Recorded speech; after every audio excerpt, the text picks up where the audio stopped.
গ্রামীণ ভারতের ক্ষেত্রে মাস্টারির পরেই যে পেশাটা সবথেকে বেশি মানুষ ভালোবাসে সেটা হচ্ছে ডাক্তারি। আর সেই ডাক্তারি পরীক্ষাতেই যখন স্ক্যাম হয় তখন স্বাভাবিকভাবেই সাধারণ মানুষের মনে সরকার বা সরকারি প্রতিষ্ঠানের উপর থেকে বিশ্বাসটা কোথায় গিয়ে পৌঁছাতে পারে তার জ্বলন্ত উদাহরণ হচ্ছে ব্যাপম এবং নিট। তো আসুন আজকে আমরা সেই নিট স্ক্যাম নিয়েই কথা বলবো। প্রথমে জানি যে নিটটা কি। নিট হচ্ছে একটা all India base entrance exam, যে পরীক্ষাটা পাস করলে আপনি ভর্তি হতে পারবেন কোনো মেডিকেল কলেজে পড়ার জন্য। নিটকে কন্ডাক্ট করায় এনটিএ নামক একটি সংস্থা, এবং সেখানেই কিছু দুর্নীতির কথা উঠে এসেছে রেজাল্টের পর। তো আসুন একে একে প্রথমে দেখি যে স্টুডেন্টদের দাবি কি আর এনটিএর ক্লারিফিকেশনেই বাকি। স্টুডেন্টদের দাবি এবং বিভিন্ন সোশ্যাল মিডিয়া সোর্স থেকে দেখা যাচ্ছে যে সময় পরীক্ষা চলছিল সেই সময়েই বা তার আগের থেকেই কোশ্চান লিকের বিভিন্ন গল্প ঘুরে বেড়াচ্ছিল টেলিগ্রাম গ্রুপগুলোতে, এবং সেখানে কোশ্চেন পাওয়া গেছে এবং পার্টনার বিভিন্ন জায়গা থেকে কোশ্চেন লিকের খবর পাওয়া গেছে। এটা ছিল 1 নাম্বার। 2 নাম্বার হচ্ছে যে পরীক্ষার যে সেন্টারটা, সে গোটা সেন্টারটাকেই তারা টাকা দিয়ে ক্যাপচার করে নিয়েছিল। যেমন দেখা গেছে যে গুজরাটের ক্ষেত্রে একটা জায়গাতে সেখানে পরীক্ষা দিতে এসেছে 1000, 1500, 2000 কিলোমিটার দূর থেকে ছাত্ররা পরীক্ষা দিতে এসেছে, এবং সেখানে তারা শুধুমাত্র অ্যাক্টিং করে গেছে পরীক্ষা দেওয়ার। এবার 3 নাম্বার যেটা সন্দেহের অন্যতম কারণ, সেটা হচ্ছে প্রথমবারের জন্য নিট এক্সামে 68 জন টপার হয়েছে, অর্থাৎ 68 জন 720 নাম্বারই পেয়েছে, যেটা আগে কখনো দেখা যায়নি। সন্দেহের অন্যতম আরেকটি কারণ, এই টপারদের মধ্যে এই 67 জনের 8 জন একই সেন্টার থেকে, হরিয়ানার একটি সেন্টার থেকে 8 জন একই সাথে টপার কিভাবে হতে পারে। এবার আসুন দেখি এই সমস্ত প্রশ্নগুলোর উপর এনটিএ তাদের ক্লারিফিকেশনে কি বলছে। পরবর্তী গুরুত্বপূর্ণ পয়েন্ট হলো, নিট পরীক্ষাতে প্রত্যেকটি সঠিক প্রশ্নের উত্তরে 4 নাম্বার এবং ভুল প্রশ্নের উত্তরে 1 নাম্বার মাইনাস হয়। অর্থাৎ কেউ যদি সমস্ত প্রশ্নের উত্তর করে এবং তারপরে তার একটা প্রশ্নের উত্তর ভুল হয়, সেক্ষেত্রে তার টোটাল 5 নাম্বার বাদ যাবে। তাই 720-র মধ্যে কখনো কেউ 716 বা 718 পেতেই পারে না, অথচ দেখা যাচ্ছে এখানে 716 বা 718 বা 719 পর্যন্ত নাম্বার অনেকেই পেয়েছে, যেটা এক কথায় অসম্ভব।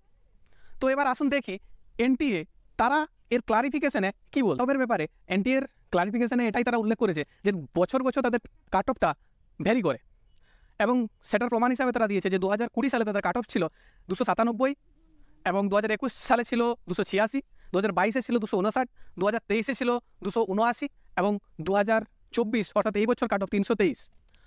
তাই তারা এটাকে একটা নর্মাল প্রসেসের মতন করে বলছে, যদিও এখানে একটা প্রশ্ন থেকেই যায় যে 279 থেকে 323 এই 60 নাম্বারের আচমকা জাম্পটা কিভাবে সম্ভব হলো।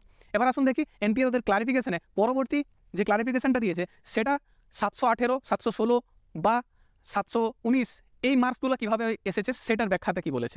সেখানে তারা দাবি করেছে যে তারা গ্রেস মার্ক দিয়েছে অনেক স্টুডেন্টকেই, সেই সংখ্যাটা 1563 জনকে তারা গ্রেস মার্ক দিয়েছে এই কারণের জন্যই, কারণ পরীক্ষা কেন্দ্রে তাদের একটা টাইম নষ্ট হয়েছে।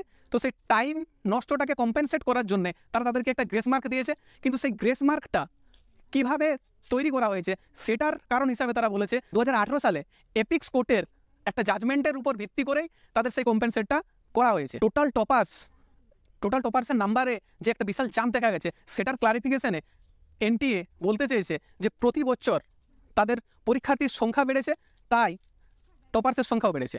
সেই সংখ্যাগুলো যদি একবার আমরা দেখি, 2020 সালে টোটাল পরীক্ষার্থী ছিল 13,66,000 মতো, 2021-এ ছিল 15,40,000 মতো, 2022-এ ছিল 17,64,000 মতো, এবং 2023-এ 20,38,000 মতো, 2024-এ 23,33,000 মতো। অর্থাৎ দেখা যাচ্ছে প্রত্যেক বছর একটা জাম্প হচ্ছে পরীক্ষার্থীর সংখ্যাতে। তাই তারা এটাই বলতে চাইছে, যেহেতু পরীক্ষার্থীর সংখ্যাতে জাম্প হচ্ছে তাই সেখানে টপার্সেও জাম্প হচ্ছে। এছাড়াও তারা বলেছে যে 67 জন যে টোটাল টপার রয়েছে, তার মধ্যে 2024-এর নিটে ফিজিক্সের একটা প্রশ্নের উত্তর এনসিআরটির নতুন এবং পুরনো সিলেবাসে আলাদা আলাদা রয়েছে, তাই সেখানে তারা দুটো অপশনকেই নাম্বার দিয়েছে, যে কারণের জন্য 44 জন রিভিশন অ্যান্সার কিতে নাম্বার পেয়ে তারা 720-তে পৌঁছেছে। এছাড়াও আরও 6 জন এমন পরীক্ষার্থী রয়েছে যাদেরটা কম্পেনসেট করার জন্য 720-তে পৌঁছেছে।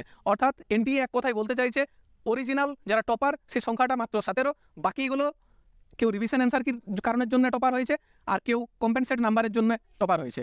যাই হোক, তাদের এই ক্লারিফিকেশনের মধ্যেও কিন্তু অনেক ফাঁকফোকর রয়েছে। যেমন দেখা গেছে যে র্যাঙ্কিং লিস্টে উপরের দিকে আছে কিন্তু তার নাম্বার কম, আবার নিচের দিকে রয়েছে কিন্তু তার নাম্বার বেশি, এরকমটাও এখানে দেখা গেছে। তাই তাদের ক্লারিফিকেশন পুরোপুরি বিশ্বাসযোগ্য নয়। এরপরে আপনার এই নিটের স্ক্যাম সম্পর্কে কি মনে হয়? এখানে কোথাও কি মধ্যপ্রদেশের ব্যাপক কেলেঙ্কারি বা ওয়েস্ট বেঙ্গলের এসএসসি কেলেঙ্কারির ছায়া দেখা যাচ্ছে? কমেন্টে জানাবেন। নমস্কার। সুপ্রিম কোর্টে হওয়া 3টা পিটিশনের জাজমেন্ট দিতে গিয়ে আজ 13 তারিখে সুপ্রিম কোর্ট রায় দিয়েছে যে 1563 জনকে গ্রেস মার্ক দেওয়া হয়েছিল তাদের সেই গ্রেস মার্কটা ক্যান্সেল করা হলো এবং তাদের 23 তারিখে একটা পরীক্ষা কন্ডাক্ট করা হবে, আর যারা সেই পরীক্ষায় অংশ নিতে চাইবে না তাদের অরিজিনাল মার্কসটাই তাদের ফাইনাল মার্কস হিসাবে ধরা হবে। বাকি আরেকটা যেটা সব থেকে গুরুত্বপূর্ণ একটা ইস্যু ছিল, যে প্রশ্ন লিক হয়েছে বা পেপার লিক হয়েছে, সেই ইস্যুতে সুপ্রিম কোর্ট তার জাজমেন্টে সেরকম কিছু বলেনি। তো এখন দেখা যাক 8ই জুলাইয়ের রায়ে সেটার ব্যাপারে কিছু বলে কিনা।